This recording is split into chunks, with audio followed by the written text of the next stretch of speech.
concertation, je préfère l'appeler concertation, Oui, elle est publique, puisque tout le monde peut accéder à la fois à ma page Facebook et à la fois elle a été envoyée à 2 reprises par des newsletters où tout le monde peut s'inscrire à la newsletter. et la question posée vous Donc, cause pas de problème. je peux parler? Oui, vous avez le droit, Voilà. mais c'est moi qui tiens la police de l'Assemblée quand même. Faites le conseil tout seul alors. Non, non, mais Voilà. je tiens la police de l'Assemblée, je tiens tout simplement à vous le dire, donc on va pas traîner non plus, voilà, exprimer votre propos, et il y a un temps réparti évidemment. Pour des Donc il y a eu un échanges petit peu cordiaux. plus de réponses que ce que vous dites, puisqu'on en est à 317 réponses. Et Super. tout ça n'était pas basé sur n'importe quoi, bien évidemment, comme vous avez l'air de le dire. Euh, je reviendrai d'abord sur ces 60 millions qui sont totalement démesurés et qui n'ont aucun sens quand on sait que le bilan économique de l'ensemble de l'opération pour à la fois Eiffage, tout son groupement et Logis Familial est de 34 millions, dont la moitié a été réalisée.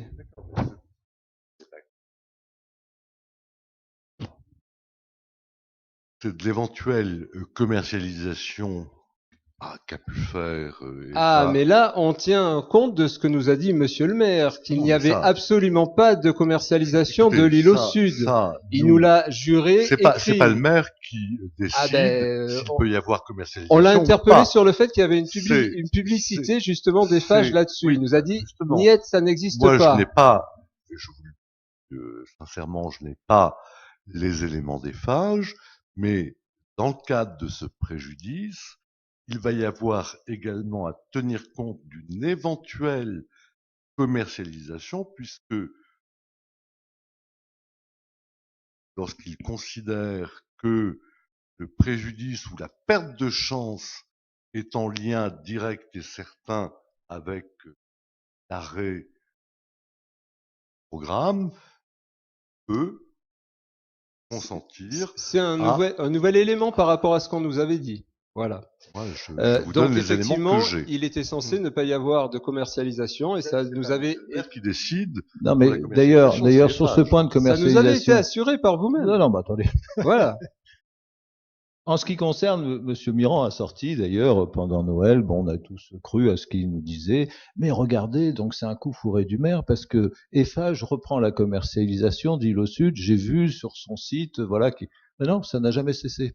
Nous, on a cru ce que vous nous disiez. Encore une fois, voyez, des fois, on accorde beaucoup trop de confiance. Vous nous avez dit bref, donc il n'a jamais cessé de lancer une éventuelle commercialisation. Ce que j'ai dit, je peux répéter, il est évident qu'il ne peut pas prendre des engagements avec la signature d'un compromis sans conditions suspensives et à ma connaissance, évidemment, il n'y a aucun compromis. Peut-être éventuellement de marquer le coup d'intention de réservation en fonction d'évolution du dossier. Ça, il fait ce qu'il veut. Nous, tout ce que l'on sait, c'est qu'il ne peut pas, évidemment, signer des compromis avec des gens en s'engageant à vendre ses appartements dans la mesure où, juridiquement, c'est pas tranché. Voilà. Donc il n'y en a pas.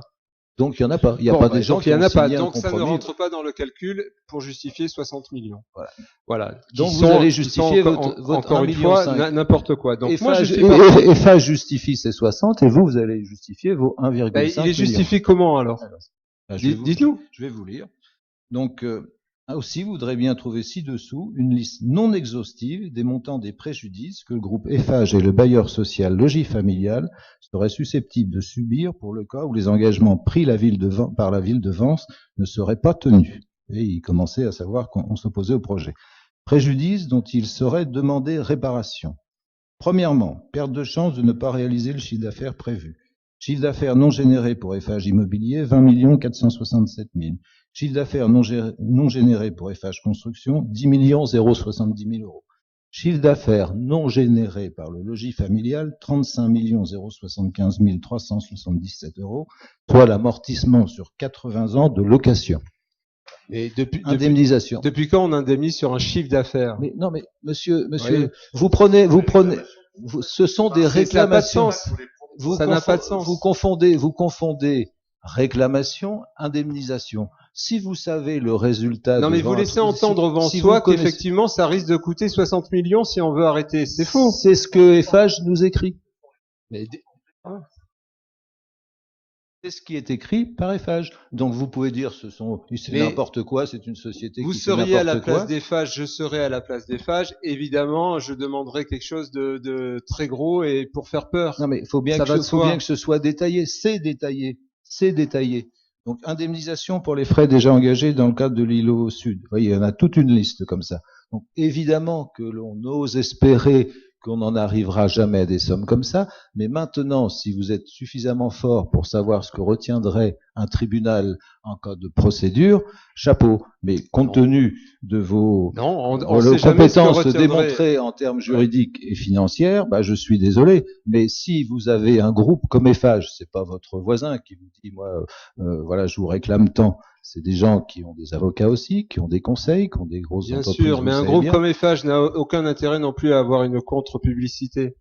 Donc, nous, factuellement, on met sur la table, pour que les Vensois soient clairement éclairés, des courriers que l'on a reçus de la part du constructeur pour mesurer le risque encouru, éventuellement d'aller au clash, sans continuer à négocier comme on le fait depuis le départ. Donc vous avez mis 7 ans pour lancer. Donc ce qu'on se demande, c'est pourquoi vous n'avez pas lancé, comme vous le disiez tout à l'heure, ce sondage à l'époque où vous étiez en place sur le Chagall. C'est-à-dire que ça a été voté le 24 septembre 2018 par la commune. Pourquoi vous n'avez pas? Donc c'est maintenant que vous voyez que la population est majoritairement opposée à ce projet, que vous récupérez ce mécontentement, dont vous avez vous-même provoqué les causes, la précédente municipalité.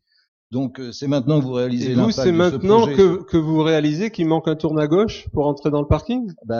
Comme on l'a déjà expliqué 100 fois, enfin c'est pas une commune mesure ce que vous dites là, c'est que c'est tellement évident qu'il existe, quand on s'est rendu compte qu'il n'existait pas, qu'on a effectivement bloqué les choses. Alors, donc il vous aura fallu 7 ans de réflexion pour épouser l'opinion. Non mais attendez, il est facile d'être contre un projet stoppé depuis 4 ans par mes soins et de voler au secours de la victoire. Oui. Donc voilà, donc c'est très simple. Mais à part cette phrase que vous avez préparée, vous laissiez, ça je fais comme vous. Vous allez la caser, j'entends bien. Il y a tout le texte que vous préparez à l'avance, donc on s'est dit tiens on va en faire 2 phrases. Je suis étonné sur le tourne à gauche parce que votre méconnaissance juridique et financière de ce dossier est vraiment vous aviez une étude hallucinante qui date de 2010, 2009 même, qui parlait déjà de Chagall, que vous avez commandé vous-même, parce que vous étiez à l'époque... Revenons l'objet, la discussion, ce sont les permis de construire du promoteur Eiffage Logis Familial. Je suis très étonné que vous découvriez le tourne à gauche aujourd'hui. Ensuite, il y a eu une autre étude qui a été faite en 2017. Noyez pas le poisson. Une étude de circulation. Une autre en 2019. Encore une étude de circulation. Qu'est-ce que vous avez fait de Chagall de 2014 à 2020? J'ai fait une étude. Ah, super. De circulation. Oui, j'étais chargé de ça, j'étais adjoint chargé de ça. Quelles mesures avez-vous prises pour empêcher que ce projet éventuellement ne se réalise pas tel qu'il a été présenté? Écoutez, vous voulez qu'on revienne sur tout l'historique? Non, l'historique, je vous le donne. Je prends l'historique du projet qui sort de terre, d'Eiffage. Si vous voulez reprendre l'historique du poste de 97, c'est une chose. Nous, on reprend l'historique. C'est pas Chagall aujourd'hui qui est en ligne, qui est l'objet de la discussion.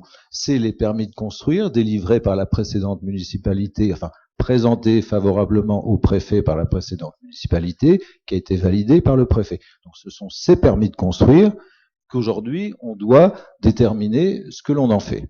Donc, nous avons une stratégie. Vous avez une stratégie qui est hyper simpliste. Vous laissez croire à la population qu'il suffit de payer 1,5 million pour que tout s'arrête, mais vous n'avez pas le droit. Non, je laisse pas croire. Vous n'avez pas le droit. Juridiquement, vous ne pouvez pas déchirer un permis de construire comme ça, quitte à payer 1,5 million. J'entends bien qu'il y a des permis en vigueur. Quelle que soit la somme. C'est la première chose que je vous avais dite d'ailleurs, qu'il y avait des permis en vigueur. Quand vous avez arrêté, vous avez crié victoire en disant j'arrête l'îlot Sud. Nous avons une conviction de mener à bien ce dossier, mais certainement pas comme vous le faites, comme disait Maître Rossanino tout à l'heure, en entamant la guerre avec Eiffage et en creusant avec désinvolture des permis délivrés par le préfet, en disant nous, vous savez, on casque.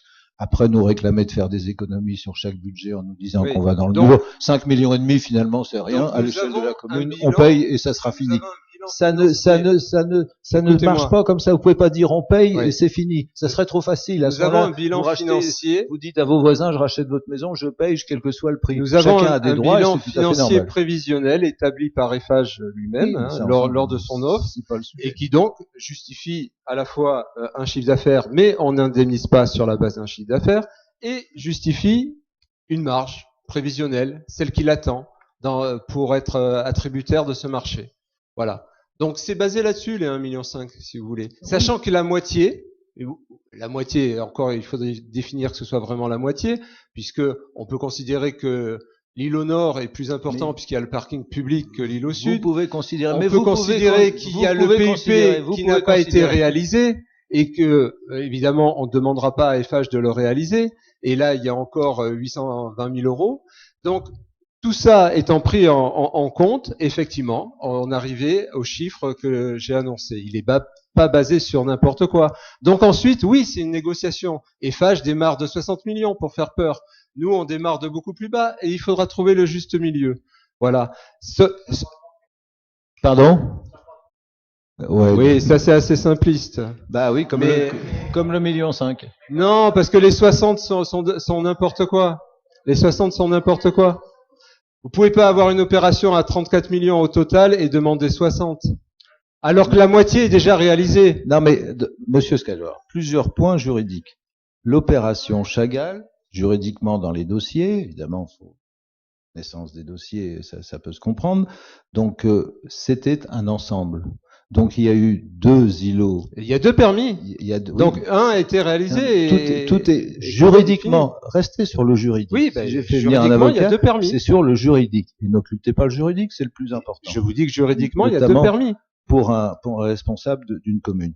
Juridiquement, c'est une opération répétée dans tous les contrats avec FH notamment, qui est indissociable. C'est pas parce qu'il y a 2 tranches qui ont 2 permis et qui ont une construction à des dates différentes. Pour la société FH, c'est indissociable dans beaucoup de domaines, notamment au niveau de l'aspect environnemental du label que ça a eu, au niveau du PLH que ça a engendré, enfin voilà. Donc restons sur le juridique. Nous, on dit pas, vous proposez de dire, nous on annule tout ça au vent soit, et puis à la limite ça va vous coûter 1,5 million, sauf que dans la question posée, il n'y a pas de somme. Si demain vous pouvez garantir que c'est 1,5 million et que vous proposez au conseil municipal de payer 4 millions. Alors l'hôtel Le Parc, c'est formidable. Vous dites que finalement ça vaut bien 4 millions alors que il est en ruine. Enfin, je veux dire, c'est un petit peu n'importe quoi. Donc vous seriez prêt à mettre 5 millions 5. La commune n'a pas les moyens de mettre 5 millions 5 dans son budget, sauf à la portée de quasiment en faillite.